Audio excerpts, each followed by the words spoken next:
Let me take you to a place the world has spent centuries misunderstanding.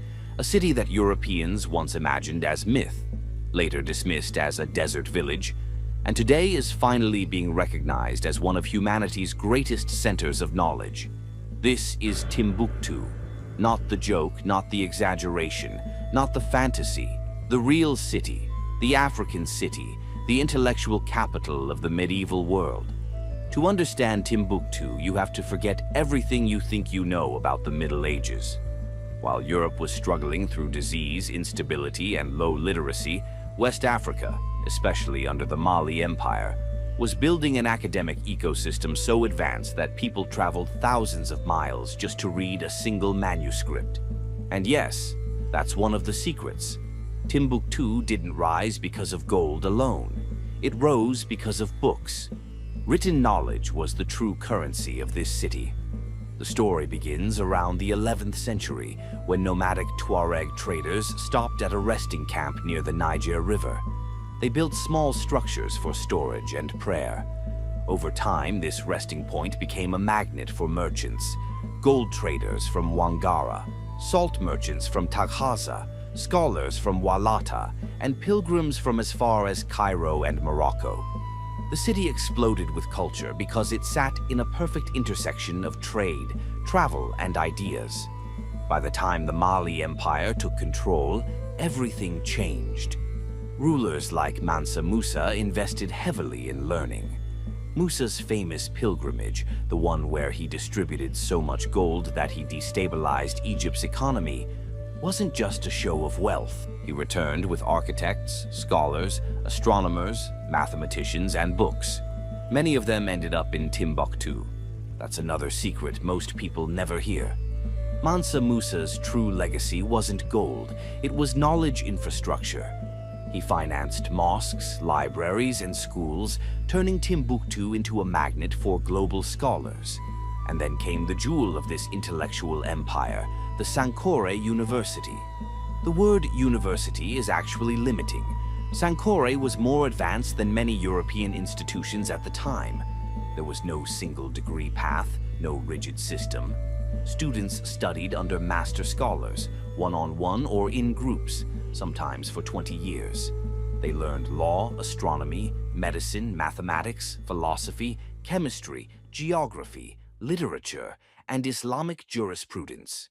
A fully certified graduate was considered a walking library.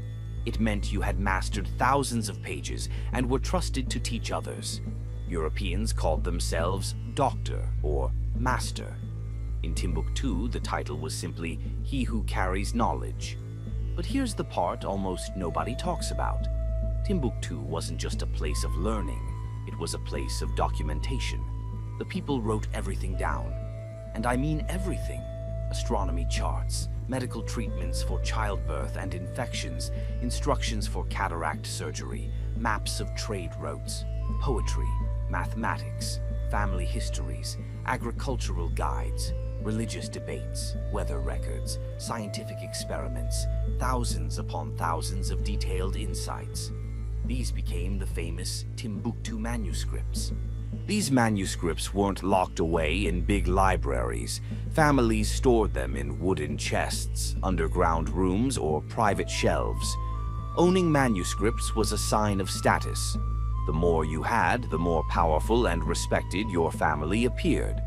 Some families passed manuscripts down in secrecy for generations. That's why, even today, thousands of manuscripts remain hidden in private homes, still undiscovered by the outside world. Timbuktu's economy shifted because of this intellectual explosion. Books became more valuable than gold.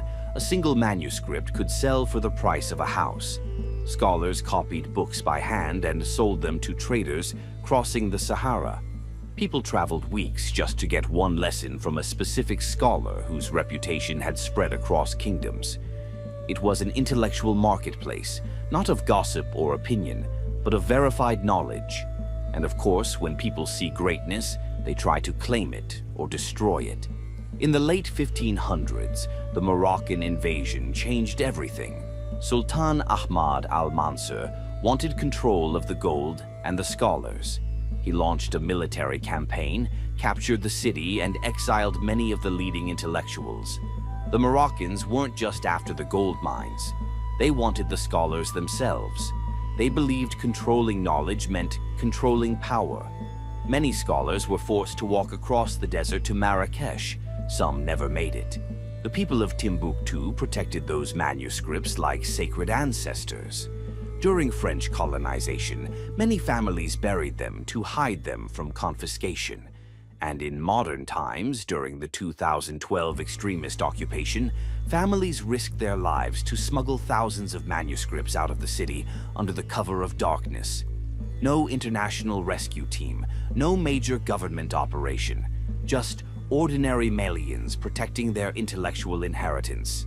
If those manuscripts had been destroyed, the world would have lost centuries of African science, history, and literature.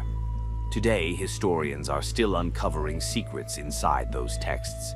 Advanced mathematical formulas, detailed maps showing the world before Europeans drew their own borders, philosophical debates that predicted political systems long before the Enlightenment, and astronomical observations that rival those of ancient Greece.